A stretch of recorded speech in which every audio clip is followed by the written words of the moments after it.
In the quiet town of Raven Hollow, hidden behind a line of dying oak trees and a rusted iron gate, stood Blackwood High, a school that once echoed with laughter, chatter, and teenage dreams, but now sat in silence, decaying under the weight of time and secrets. The townsfolk called it cursed, though no one dared to speak openly about why. Decades ago, in 1978, a tragic fire broke out during the annual Halloween dance. 32 students and 2 teachers were trapped inside. Their screams had filled the night air as the flames devoured everything. Yet, when the fire finally died down, the rescue teams found no bodies, only ashes and twisted remains of desks, lockers, and burnt books. The town buried its sorrow, built a new school, and left Blackwood High to rot. But 50 years later, a group of film students from New York decided to return to the ruins, hoping to document the haunted school of Raven Hollow for their final project. They arrived in late October, carrying cameras, flashlights, and skeptical smiles, unaware that the school was waiting for them, and that it never forgave intruders. The moment they stepped through the rusted gates, a faint sound of a school bell echoed, even though no electricity had run through the building for decades. Inside, the hallways smelled of smoke and old wood, walls covered in faded graffiti, lockers hanging open as if students had just fled.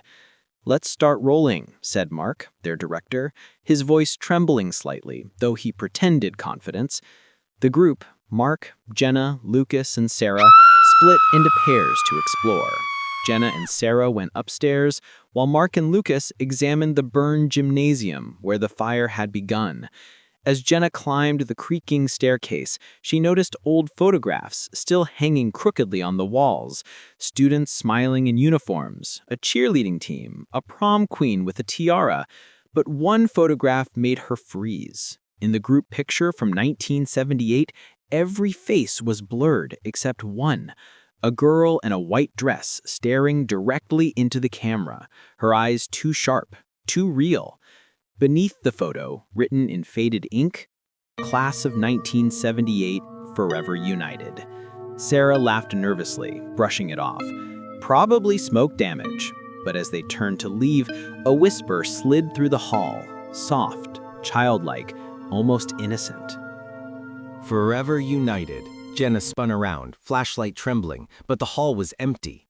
Downstairs, Mark and Lucas entered the gym. The air was thick, heavy with the scent of something burned. "This is it," Mark whispered, raising his camera. As he focused the lens, the viewfinder flickered, showing not the dark, ruined gym, but a brightly lit one filled with students dancing in old-fashioned clothes. The music was faint, like coming through water. For a brief moment he saw them, laughing, spinning, eyes shining, until one of them turned to look straight at him, her face half melted, whispering something he couldn't hear. Then the lights blinked off and the gym was empty again. Lucas screamed. His camera had caught something behind Mark, dozens of shadowy figures watching them from the bleachers. They ran, tripping over debris, their breaths sharp in the freezing air. Upstairs, Jenna and Sarah were lost. Every turn led to the same corridor, the same row of lockers, the same fire alarm melted into the wall. Their phones had no signal, their flashlights flickered in unison as if drained by an unseen force. "We need to get out," Sarah said, panic rising. But when they reached the main staircase, the doorway they'd entered from was gone, just a wall of old bricks. Then the faint sound of the school bell again. Ding, ding, ding. "Class is in session," a voice whispered right behind them. They turned and saw a woman in a charred teacher's uniform, her skin blackened, eyes white as ash. "You're late," she hissed, and the world went black.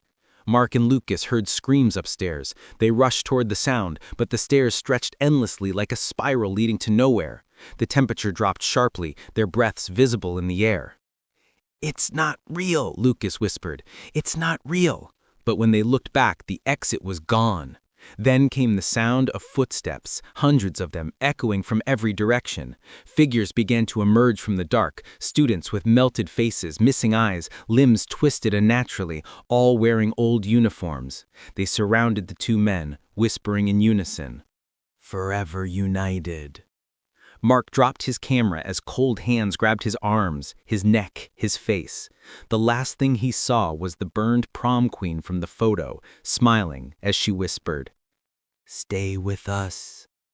The next morning, the police found their van parked outside the gates of Blackwood High, doors open, cameras still recording. The footage showed static, screams,